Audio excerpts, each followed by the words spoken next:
Welcome to Rebel Without Applause, where we explore the intersection of sports, entertainment, and culture.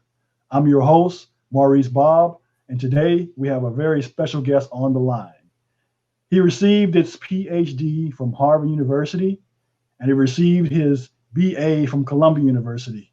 And today, he's the Agnes Cullen Arnold Professor of Humanities and Professor of Religious Studies at Rice University, becoming the first African American to hold an endowed chair at that prestigious university. Ladies and gentlemen, please welcome Dr. Anthony Pinn to the program. How you doing, sir? Hey, good to be with you. All right. Really appreciate you taking out some time. I know you're a busy man. I guess first up, how are you holding up during this pandemic? I'm making it, made some adjustments and doing more Zoom meetings than I normally would, but making it through. How about you? Everything good? Yeah, I think everything is pretty much virtual. Zoom, whatever platform you like to use, you're having meetings through that. And just trying to be safe, stay out of crowded areas, things like that. I guess the good thing is spending more time with family. This program is called Rebel Without Applause, and I like to start things off with a simple question. What's been your most rebellious moment in your lifetime that you can think of? My most rebellious moment. Yes. Okay, so I'll share this one. I grew up in a fairly religious context. Okay. My mother's side of the family, everybody was involved in church. My grandfather was a deacon, that whole drill. And as a fairly young man, I moved into ministry. Okay. I think the most rebellious moment in terms of upbringing and expectations was me saying this church thing doesn't work, gotta leave. Wow. Now, how was that received? It wasn't as difficult as it has been for a whole lot of folks, right? So I lost some friends, but my attitude is whatever. And within the context of my family, a whole lot of folks, their response was, well, that's Tony being Tony. My mother's response was, look, I don't agree with you, but you're my son, your blood, and I love you. So overall, it wasn't too difficult for me. And I was moving into an academic environment, right? Wanted to be a professor and wanted to be in a context where questions were valued. And so it wasn't so bad.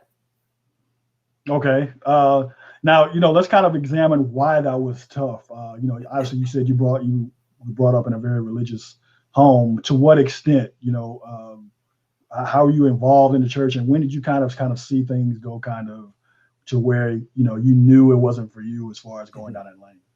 Now, I was as involved as you can be, right? I was a youth minister. Okay. And I was doing my thing. I moved from Buffalo, New York to New York City, and I was working at a fairly large church in Bedford-Stuyvesant.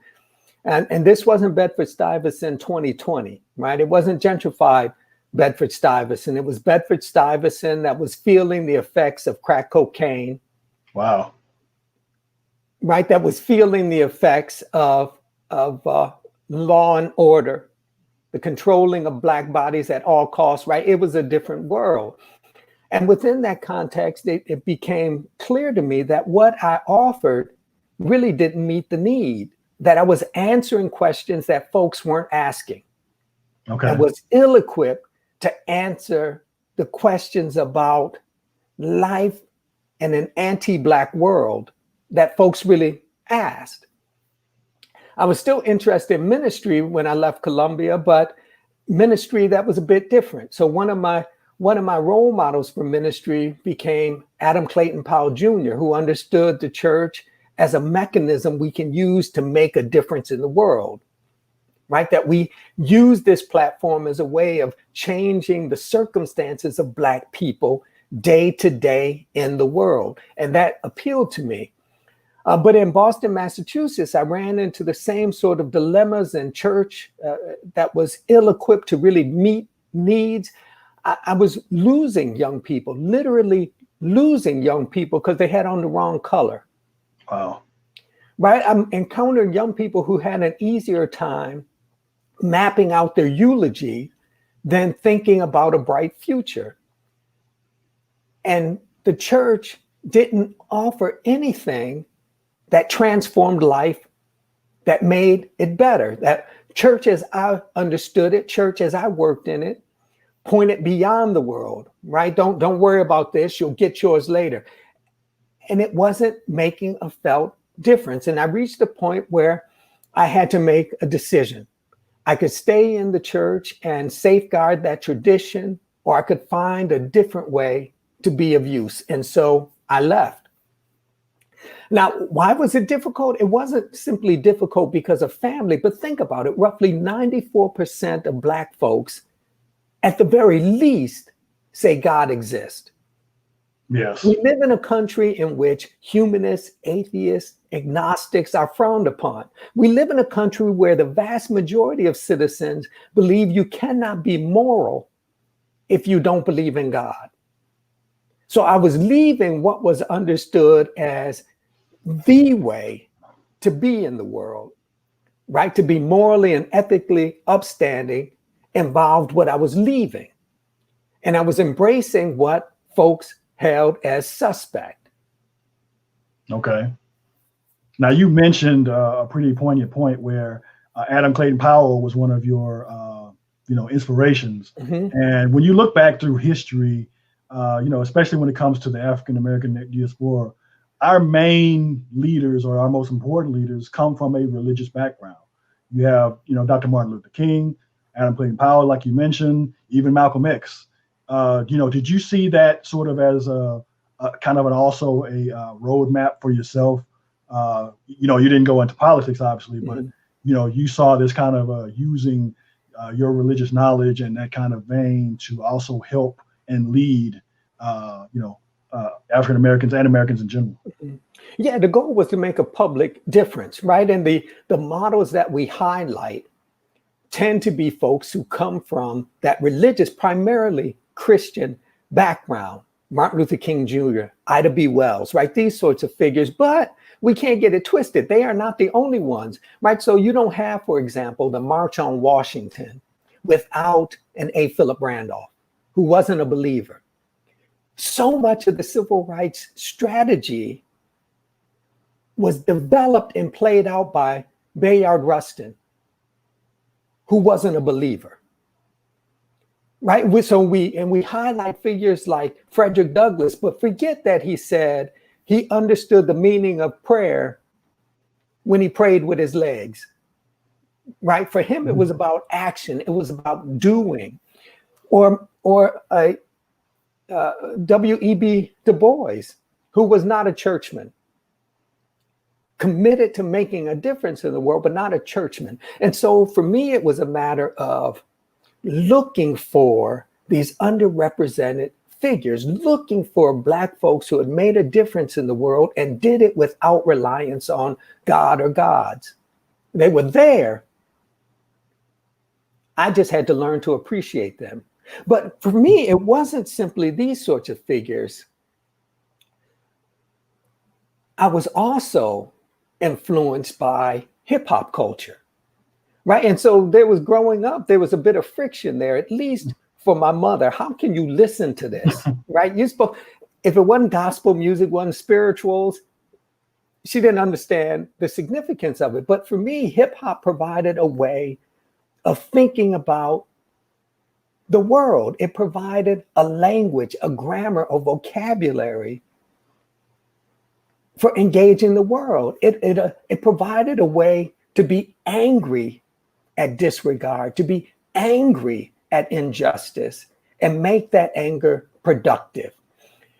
One of the things I learned to appreciate about hip hop was its poetic quality. And for me, it's poetic, whether you're talking about rap or you're talking about graffiti art or you're talking about breakdance, it doesn't matter. It's poetic. And by that, I mean, hip hop culture destroyed language to free it to speak a different truth.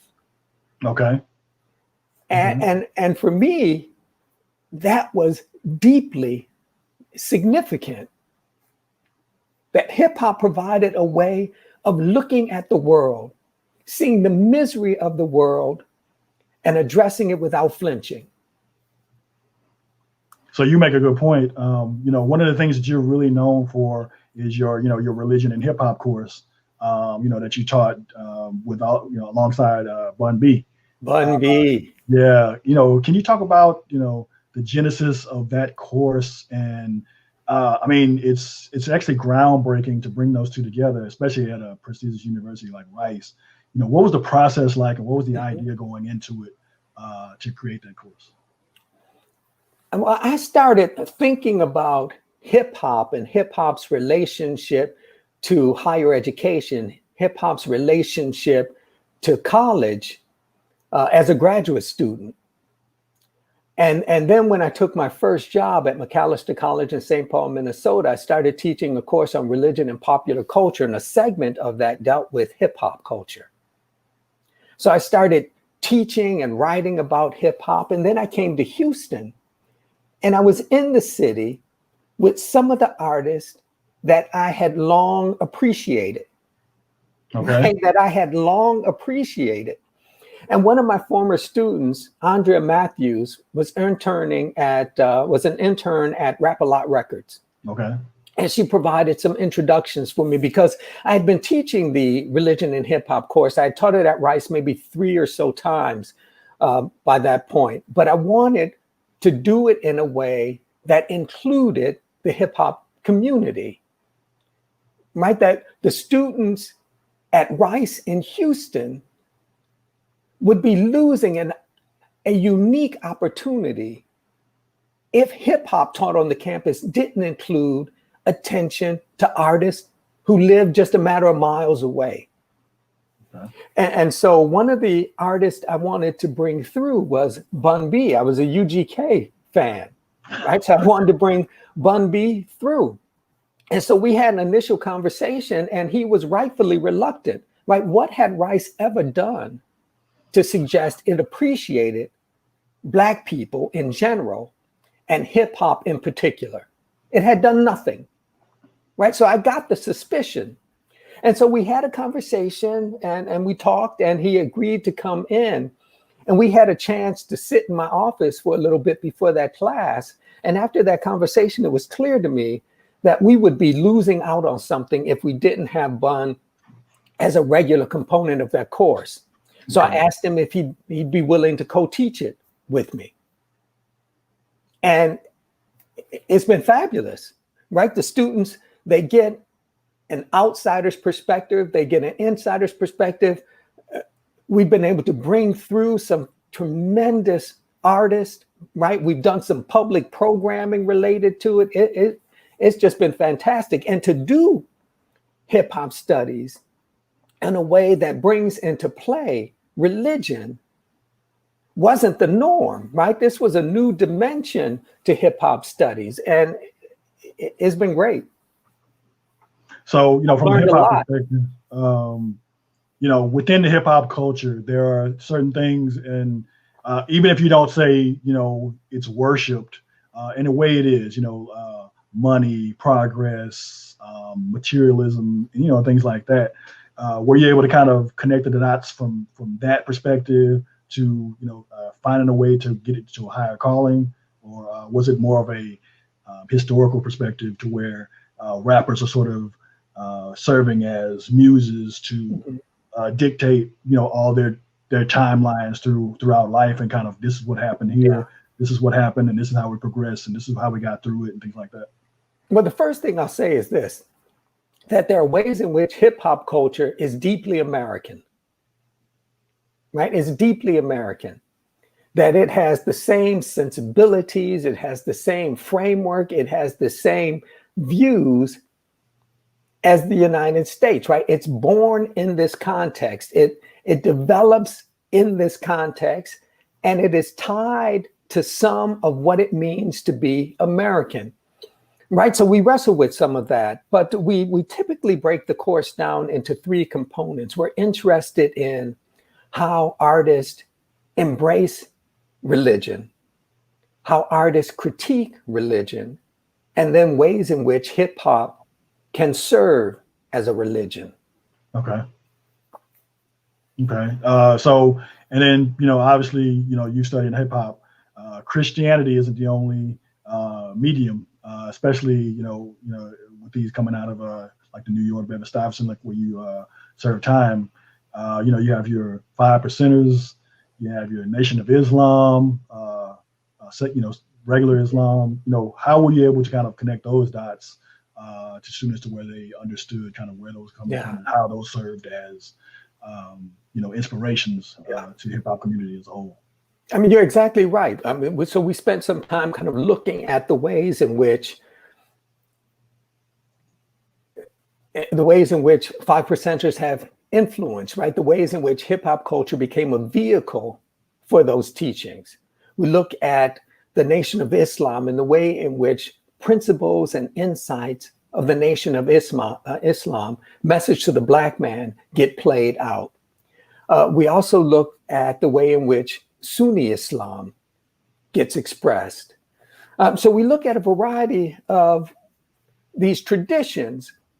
And when it comes to Christianity, and we spend a significant amount of time on Christianity, but we wanted to not only look at how the church figures into it, right? The language of the church, the language of Christian understanding, but the way in which hip hop has often critiqued and transformed religious sensibilities. So is Black Jesus, as Tupac presents him, the same Jesus they're talking about in the church down the street from me, right? Would Black Jesus be recognizable within the context of the traditional Black church, right? And so for us, that was an interesting question. Would this patron saint of thugs be recognizable within the church? And if not, what does this say?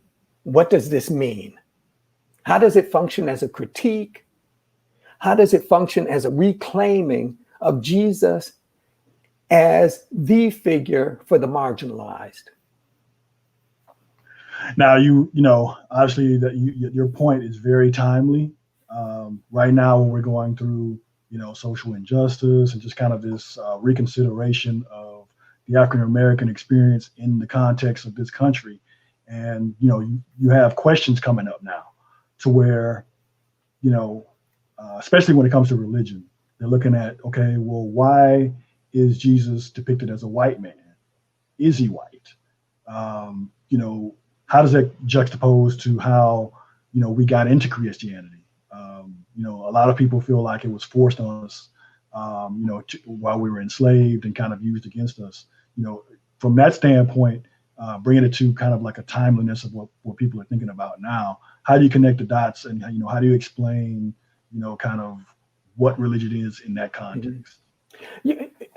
First thing we have to do is step outside of the European narrative concerning Christianity, right? Because that European narrative makes it seem as if Europeans had this first. Okay. When the first Christians would have been brown people, right? Let's think about the age of the Christian church and not forget about the age of the Ethiopian Coptic church, right? So Christianity is on the African continent for a significant period of time. Christianity is not owned by Europeans. Okay. They have claimed it, but they don't own it, right? And so there are ways in which Christianity not only reflects spiritual sensibilities, but there are ways in which Christianity has supported particular political and economic wants and desires. And it seems to me this is what we see getting played out. It seems to me it's one way to explain the number of Christians who support Donald Trump, right? That Christianity becomes a way of justifying the maintenance of white supremacy. Exactly. So Christianity, like the Bible, can be used to support a range of perspectives, right? It supported the Klan, it supports white supremacy, but it also supports the critique and the challenge of anti-Black racism, right? It supported Jim Crow, but it also supported the civil rights movement. you can make Christianity say or do whatever you want it to say or do. Now, in that context, that's a very important point right there. How do you, keep the power of that white supremacy angle from overpowering the other side of it, to where people who want to use it in a positive light and for all of its positive forces, not be overpowered by that negative force that are using it for heinous ways, like they did in the past, where it kept us enslaved and in bondage, or like here where you may have Christians who are supporting, well, especially evangelicals, who are supporting Donald Trump despite whatever transgressions he may do and never apologize for. How do you kind of juggle those two sides of the coin, especially for young minds to kind of decipher and make a decision that'll uphold past kind of what their parents or family might feel, especially in the South, like we are now, in Houston?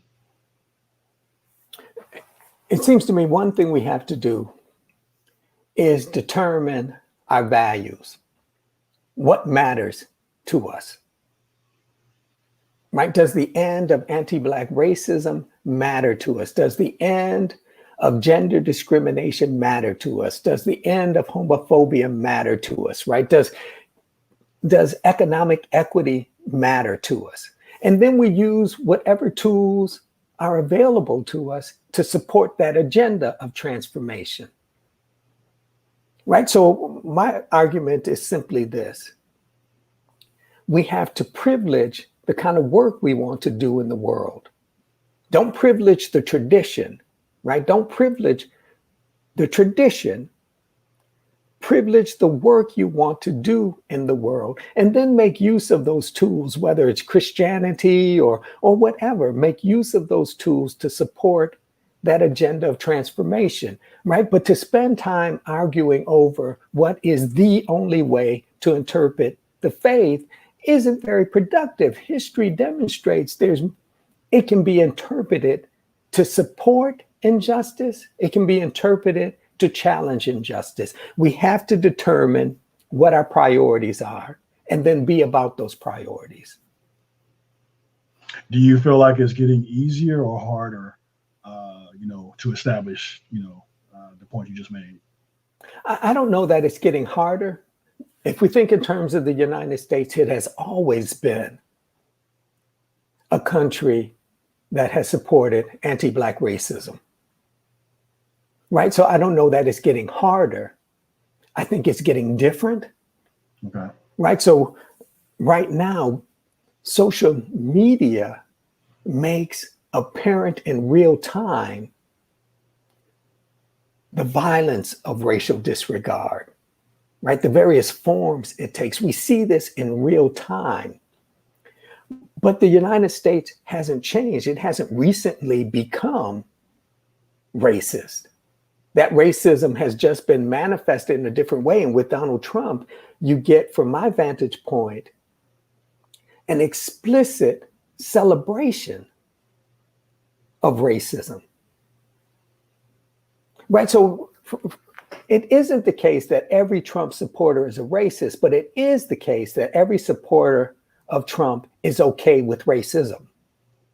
Right? So we haven't reached a point where we have developed these nasty attitudes and nasty behaviors. We are just aware of them in a different way now. And there is privilege to be able to overlook racism or racist ideologies and so forth. There's a lot of privilege in being able to overlook, like you said, and be okay with that and look down the street for whatever they're voting for, whether it be taxes or whatever the case may be. Whereas, if you're on the receiving end of that racism, you cannot overlook it. You can't get past it. There's just no way around it. And, I find it's been very difficult to relay, that message, especially to the evangelical crowd. Have you had those type of discussions becoming, the last 3 years you've had to deal with students, I'm imagining, that fall within that category? What are the kind of discussions that you've had with these students, and, were they able to be fruitful, or, what kind of, conclusions did you come to? Well, here's the thing with my particular school. Students are not required to take courses in religious studies, right? And so the students who take my courses self-select. Okay. So they come into the classroom with a sense of what we're discussing and how I manage classes. So I don't get a whole lot of that. I'll get students who are kind of wrestling with how you make sense of this and wrestling with what does it mean to be in higher education when people are dying, right? So kind of wrestling with those issues concerning their values over against their circumstances, but not wrestling with, is racism real, right? They're wrestling with, how do I contribute to this problem? How do I fix this problem? Okay. But in that sense, do you provide them with, sort of messages that they can take back to if they have those kind of conversations outside of the classroom with maybe a family member or friend or associate, things like that?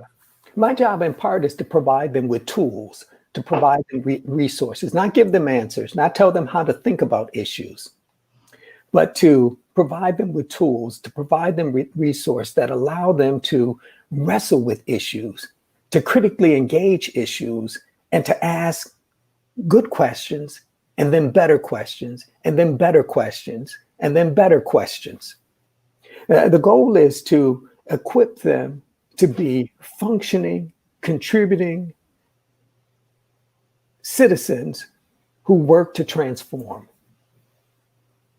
Now, for me, probably one of those, initial questions would be, and I'm curious how you, what's kind of like either your elevator speech or just your definition. What is Black religion?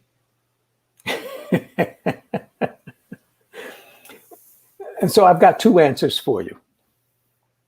Up until roughly a year ago, I thought about Black religion this way, that religion in general is the effort to come to grips with and to answer the fundamental questions of life. Who are we? When are we? Why are we? What are we?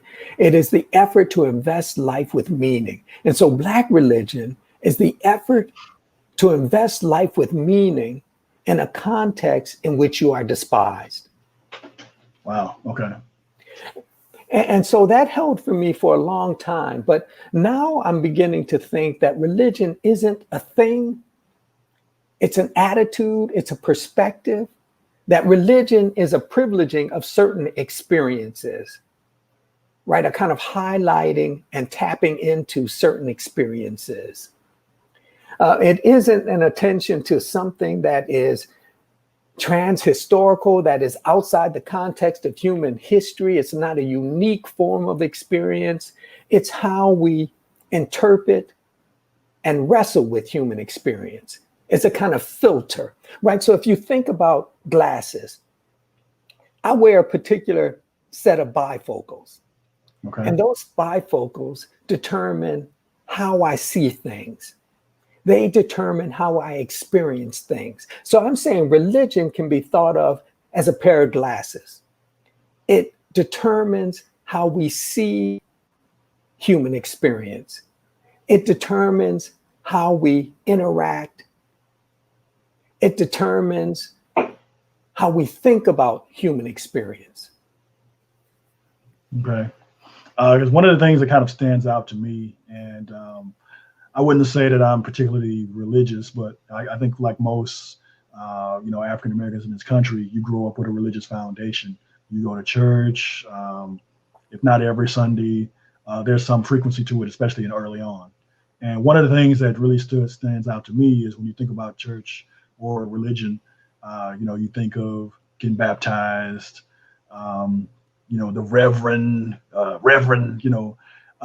breaking down sermons, the fellowship, Sunday school, perhaps. And everything is just focused on Jesus. There's some teaching of the Trinity, but everything is really Jesus, even down to the phrase, Jesus take the wheel. And one of the things that I think has been kind of blown out to where it's become central to our identity, or the fabric of our identity, is this notion of turning the other cheek.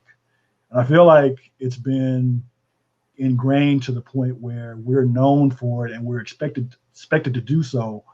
Even when you look at the Botham Jean trial, where his brother couldn't even get past the point of letting it marinate for a while. He had to forgive her on the spot, hug her on the spot. Even the judge, a black judge, she did it as well.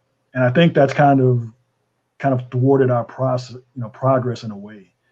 What are your thoughts about the whole narrative of the turn the other cheek, and how that's kind of been ingrained in our, especially in Black religion, and kind of its long-term effects and kind of where it's put us now?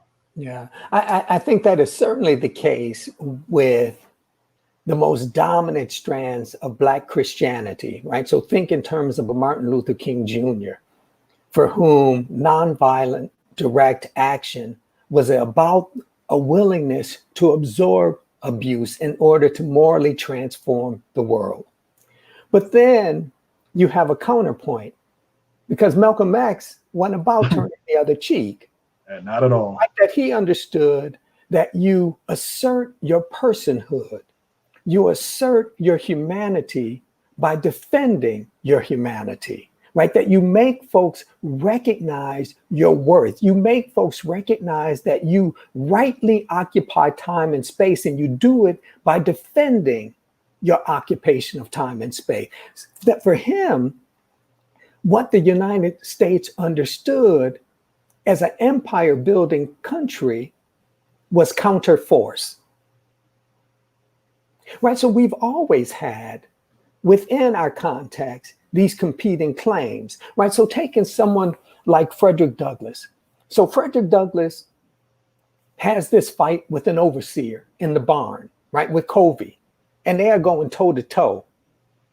And Frederick Douglass says it was that effort to protect himself, it was that battle with Covey that helped him recognize himself as fully human, that the process of enslavement, the abuse of enslavement, had taken so much from him that he almost reached a point where he accepted his dehumanization. It was this fight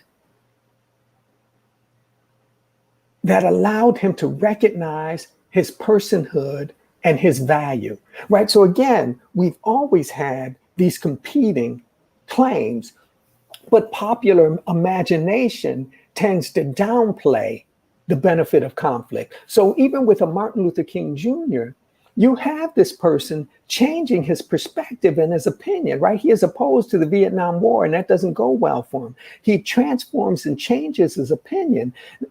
And we misunderstand even what he means by nonviolent direct action. Nothing about that is passive. Right? Very conflict driven. But we have taken away that force. Popular imagination, popular conversation has taken away that force and only left us with a dream. Right? So that desire to stand one's ground, to demonstrate one's humanity through a defense of one's occupation of time and space, that has always been part of our narrative. So, do you feel like we can find ways to separate ourselves from that, at least in the minds, of America as a whole, because we've been sort of dropped down to levels of savagery, and so if any kind of conflict we bring to the table, it's going to be equated towards that and not towards godliness or any parts of religion. Do you see any kind of way we can reconcile that? Well, it seems to me religion at its best is about pointing out hypocrisy, right? It's about conflict with injustice. It's about a demand for justice. Religion at its best is about a demand for justice. Now, I'd also say religion is not typically at its best, but at its best, it's a demand for justice, a recognition of the value of life, and a demand that life be safeguarded and appreciated. And so part of that has to involve a critique. And so when we think about Black life in the United States, part of that critique has to be what is actually meant by law and order and how it has functioned. Wow. Right? So it seems to me on one level, it's a critique of the language used within the context of the United States. When Black folks are being brutalized, we call it law and order. When Black folks say enough is enough and stand up for themselves, we call it violence. And so it seems to me one of the things that we have to do as a community is to reject that false thinking, to point out what is actually happening within the context of the United States, point it out and hold folks accountable. So my argument would be for Black folks who are Christian,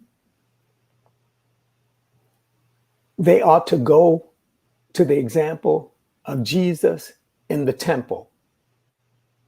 Okay. Like Jesus and the money changers, where Jesus is holding folks accountable for their behavior. Jesus is holding folks accountable for maintaining a certain moral and ethical vision of the world. That is Jesus disrupting the system as it is. And so I would argue that Black Christians ought to be asking themselves, how do they follow that model of disrupting the system? And I would think that's got to be more than praying. Well, it has to be, especially in this country. So, I guess to simplify, what you just said, to be truly American in the sense that they've made it and kind of how they laid it out, to be truly American is not to just go along and accept what they've laid forth, but to challenge and hold this country accountable to the ideals, that they've built. And that's, deep within us fighting back, protesting, using our voice to, scream out loud, hey, this is not right. This is wrong, and things like that. To the very core, that's truly what being American is, and kind of what the narrative is, especially for evangelicals and people of that ilk, to kind of tamp us down and tamp our voices down and tamp our cries for accountability. That's completely un-American. Yeah, this kind of disruption, this demand for justice, isn't that embedded in the very DNA of our democracy, moving from the Boston Tea Party forward, right? So why would we understand citizens demanding proper treatment, citizens demanding justice, citizens demanding that this democracy operate as such? Why would we accept any label that doesn't recognize that sort of activity, demanding change, demanding that this nation be its better self? Why would we accept any labeling of that as being un-American, unpatriotic, right? That this is the very nature of democracy. You demand the country be its best self.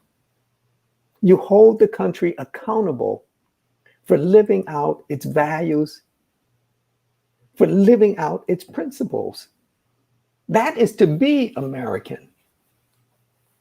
I think what's kind of been different in the interpretation is in the past, like the Boston Tea Party, and occasions like that, the country as a whole has been on the receiving end.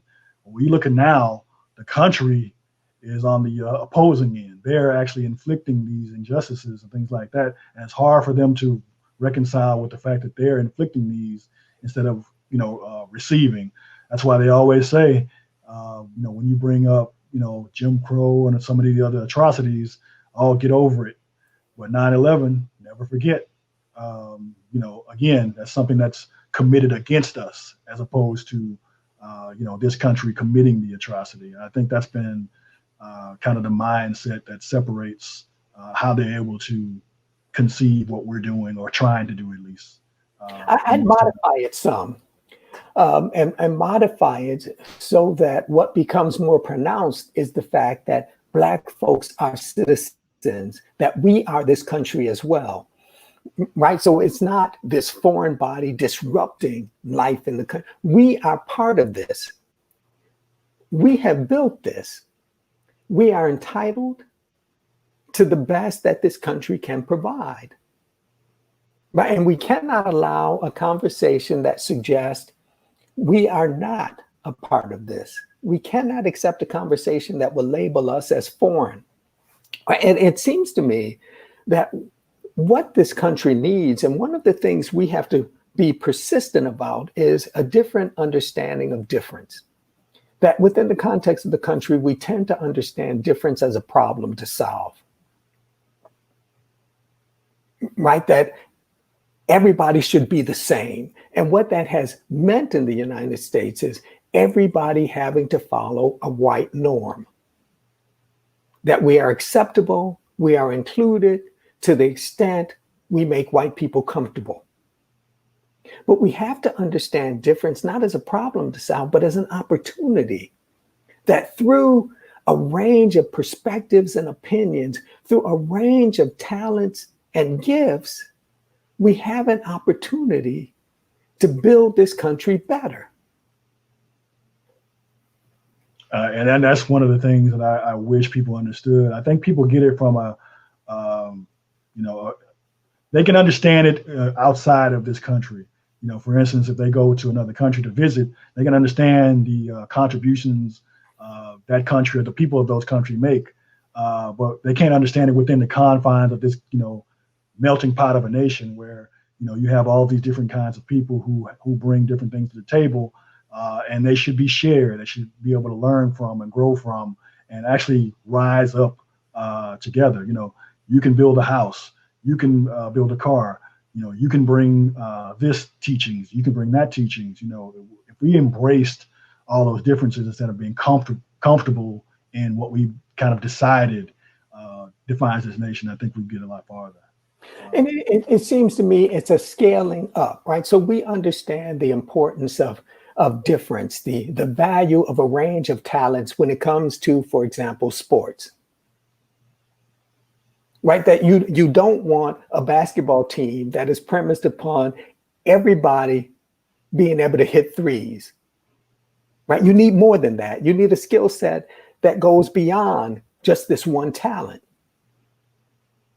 But we haven't been able to, we've been unwilling to move from that sort of recognition to the larger arrangement of public life in the United States, that more abilities, competing claims help us. We understand it at sports because that provides comfort, right? It doesn't push folks outside of their comfort range. But when you talk about transforming public life in the United States, you are pushing people outside their comfort range.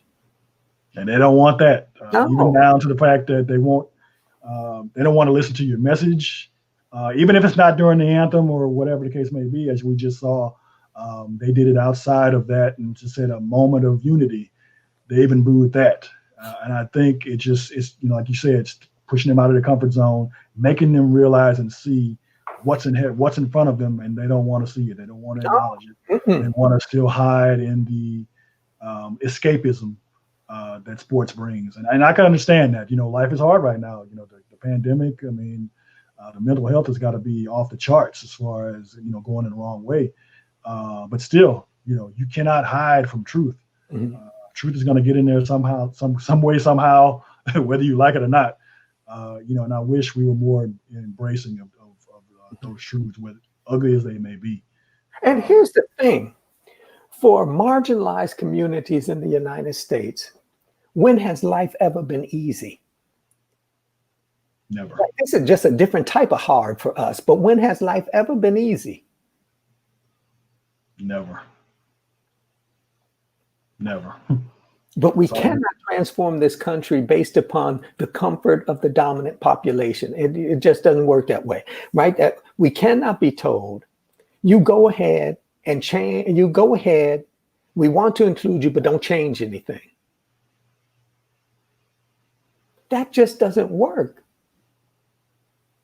And it doesn't make sense. If you brought in all the same, then maybe that made sense. But when you bring in different races, creeds, religions, perspectives, some things are going to change. And I would hope for the better. Yeah, we can only make fundamental change, right? Let's think in terms of one form of injustice, anti-Black racism. We can only make change by recognizing, addressing, critiquing, dismantling white privilege. you can't make fundamental change with respect to anti-Black racism and keep in place white privilege. It won't work. And the thing is, they won't acknowledge it. They won't acknowledge that it exists because they'll bring in their own plights, but fail to recognize, all of the advantages they've gotten despite whatever hardships that they've had to, personally endure. And here's the thing: when it comes to white privilege, the conversation quickly moves to individuals. Well, I'm not rich, right? I don't have all of these things. My family has to work hard. No, we're not talking about individual. We're talking about a systemic reality. We're talking about a system that is set up to advantage white Americans, right? You cannot boil this down to what is happening on the level of an individual. Systemically, this country is arranged to benefit a particular population. Exactly. It's going to be interesting to see if we can ever get that message through. Something I want to kind of touch back on was, your cross section with hip hop. I myself am a huge hip hop head, and I love the fact that you wrote a book about Kendrick Lamar. And I think I may be wrong, but I feel like academia is really recognizing the genius of his writings, kind of like a new Nas. He won the Pulitzer Prize, for his album Damn. Can you talk about your book and kind of what you want to relay using kind of Kendrick Lamar as kind of the backdrop? Yeah, so I was in Germany at the in Hanover, Germany, at the Institute for Philosophical Research. And one of my former students, Dr. Christopher Driscoll, and one of my colleagues, Monica Miller, they were both at the Institute, and we were listening to Damn, and we decided, we should be addressing this. We need to get together a group of folks to unpack this album. And then we decided, well, not just this album, let's go through the whole corpus and try to understand what is taking place, right? And what made this easy was the kind of popular attention he was receiving outside of hip hop circles. But one of the things I find compelling about Damn, one of the things I find most intriguing, confrontational, and interesting about Damn is the way in which he wrestles with vulnerability and death. Right? It seems to me undergirding that album is a question. What does it mean to live under the perpetual threat of death? Right? That album begins with death and it ends with death. What does it mean to try to live within a context of perpetual death? I think that has been the question for well over 400 years for Black people. What does it mean to live within a context of death? And I think it really hammers home, kind of where we are right now. This pandemic has had such an outreach where if you're not directly affected, someone who might be or who is.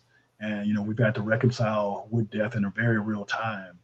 Can you talk about how, music or just kind of the language, of African Americans, throughout these, centuries and years, how we've been able to kind of ease whatever, hardships we may be going through, or kind of just tell the story, to America as a whole, and get across kind of the narrative of the struggle that we go through, and kind of, from our viewpoint? I think art in general, and African American art in particular, whether you're talking about literature, the visual arts, music, what have you, it seems to me that African American artists have taught us how to think about and how to discuss life and death. Right? They provided us with a language we could use to try to understand our circumstances, to make some sense of our circumstances. That they have taught us ways to live within a context of death-dealing circumstances. Whether you're thinking about whether you think about someone like Alice Walker, or Toni Morrison, or James Baldwin, or Richard Wright, it seems to me that at the end of the day, what they have done is enabled us to see, reflect on, and make sense of our experience. So in that context, you kind of hear this saying where you might be alive, but you're not living. From your vantage point, what exactly would be living, or what should be living? That's a really good question, because it's a really hard question. And it seems to me, within the context of the United States, the way this nation has formed and the way our relationship to this country, right? This perpetual fight to be recognized as fully human. The philosopher Cornel West argues that the idea that Black people are human is a fairly new idea in the modern West, right? So it seems to me that the only truthful way for me to answer your question is by negation, right? That is to say, I know what it doesn't mean for Black people to be alive in the United States. I know that anti-Black racism impinging upon us, shaping how we move, shaping how we think, shaping how we interact, is not to be alive.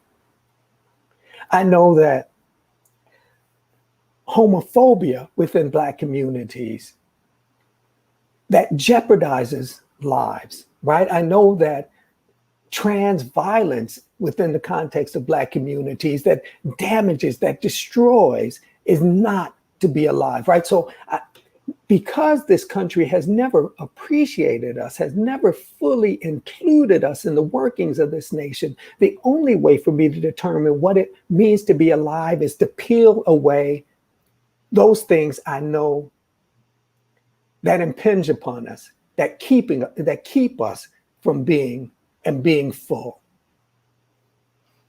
Yeah, I mean, that's always a great arbiter as well. You know what to do because you know what not to do. Yeah. And so that you're not alive, that you're alive because those things aren't impeding you. So I definitely can understand, that vantage point, and I appreciate that.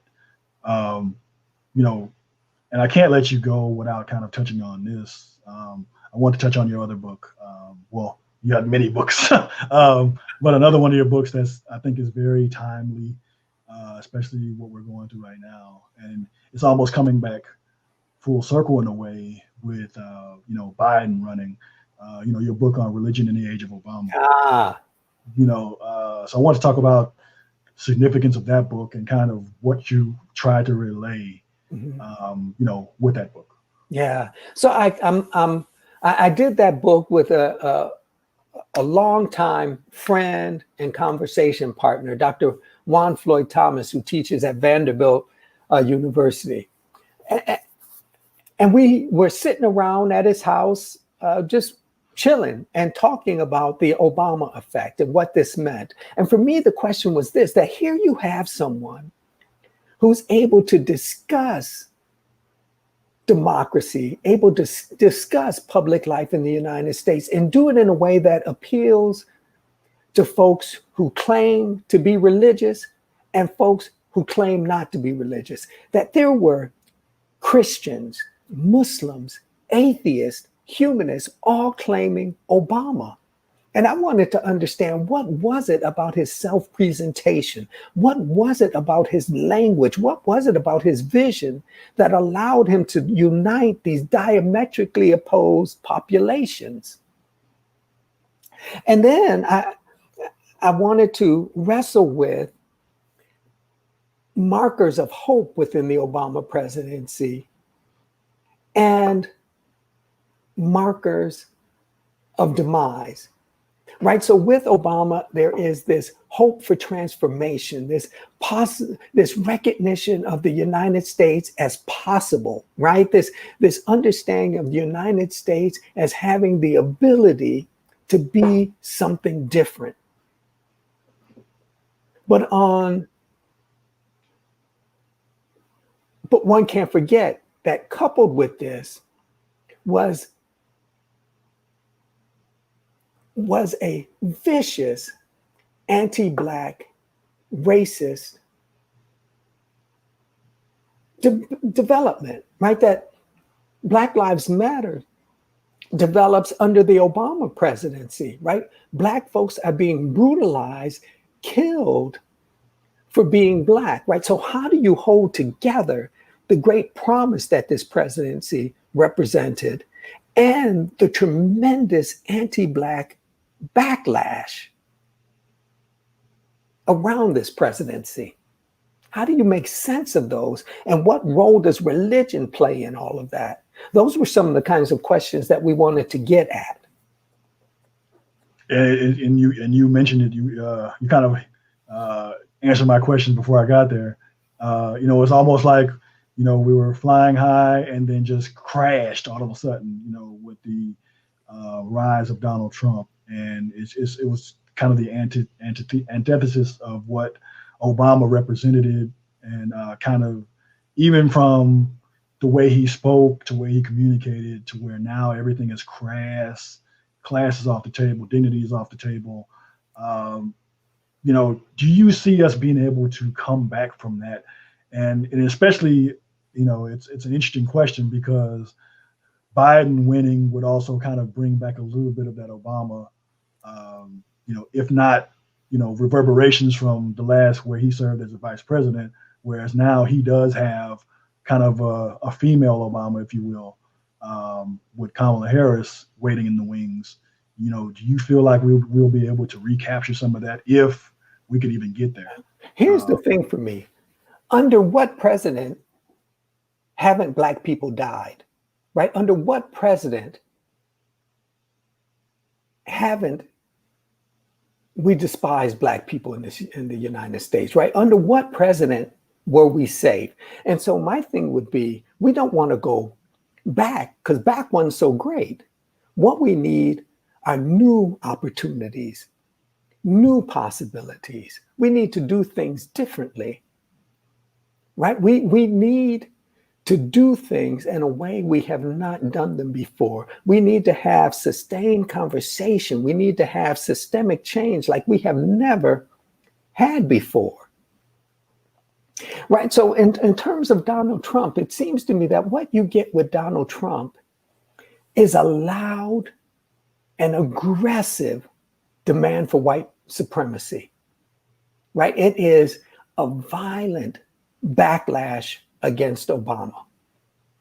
What are the qualifications of this man? As far as I can see, the only qualification is his whiteness. So it seems to me in the election of Donald Trump, what the United States is saying is that even the most ill-equipped, underinformed, incapable white man is better than the best Black man.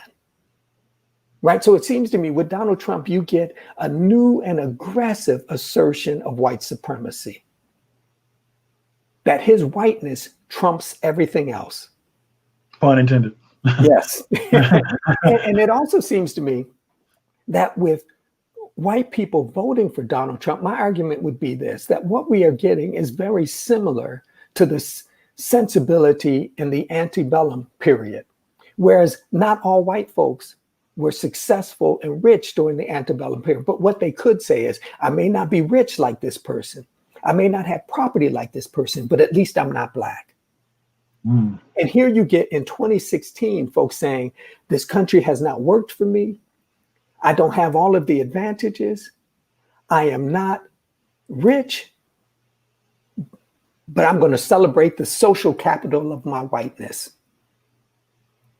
And it's interesting you mentioned I'm not rich. There's almost this sort of, I'm amazed at how many not rich individuals will die on the hill for the rich, in defending the rich, because in some kind of way they see themselves or wish that they were rich. And it's kind of a weird, even mindset to have. One of my friends said, you're too broke to be Republican.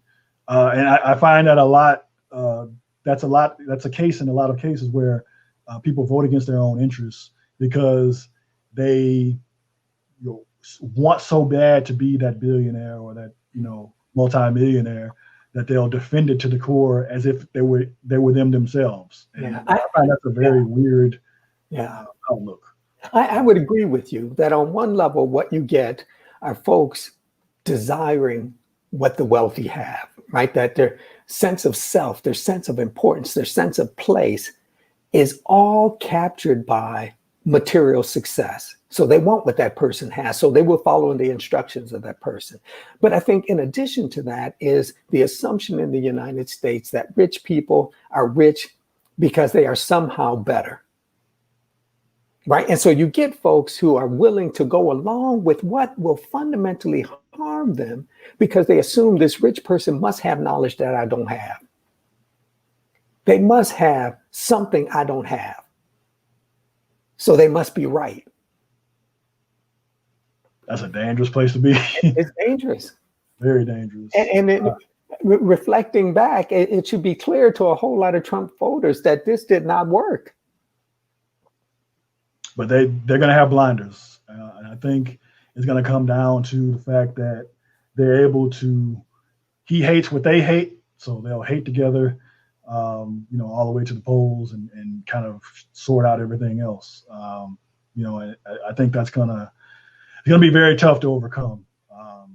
I see that we may have the numbers, but I'm hoping the disillusion won't seep into the minority community and keep us from the polls. I think part of the problem for us is that winning the popular vote is insufficient. It's the Electoral College. Yeah.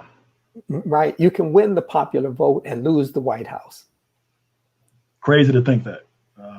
That is the danger. Crazy to think that. And that's why it's hard to argue people, oh, my vote doesn't matter. There's some truth to that. And I really wish it wasn't. Before I let you get out, I kind of want to touch on this too.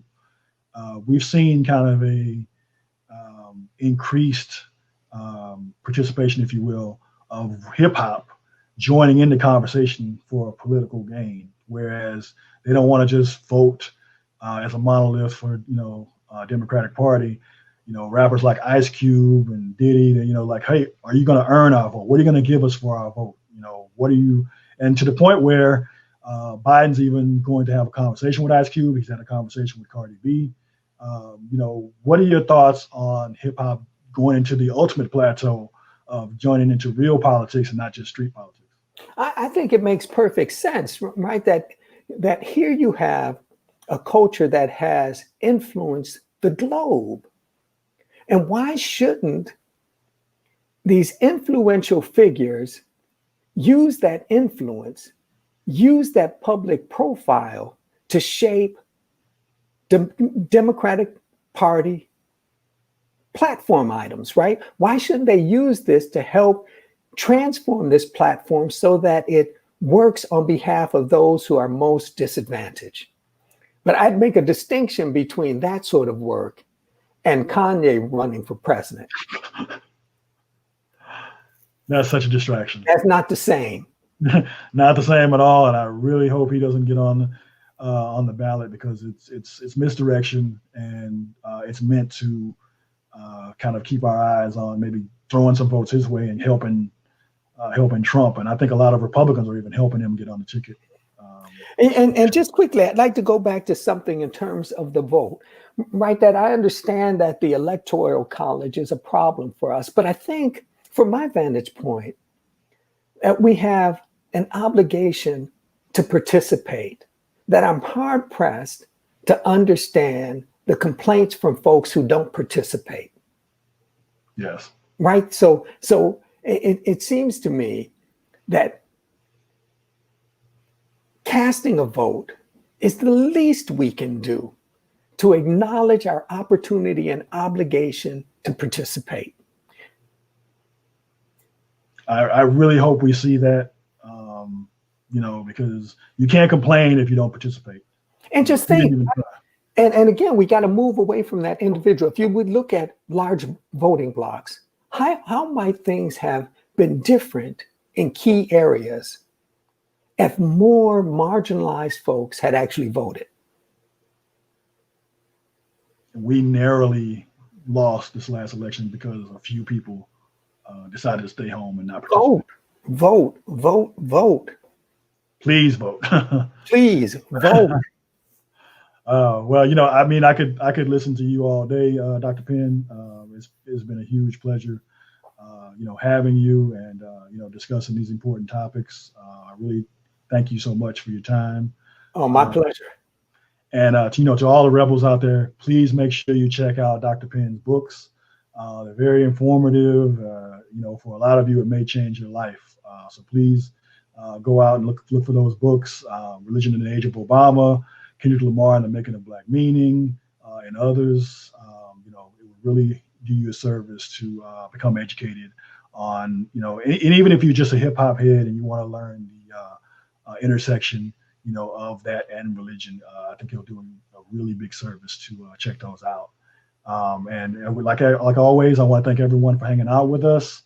Make sure you like and subscribe to this podcast and stay tuned for our next show. We drop each and every Thursday on YouTube, Apple, Spotify, wherever you like to, you know, whatever platform you like to catch your podcast on. And so for me and our special guest, Dr. Anthony Pinn, thank you. And we'll see you next time. And please stay rebellious.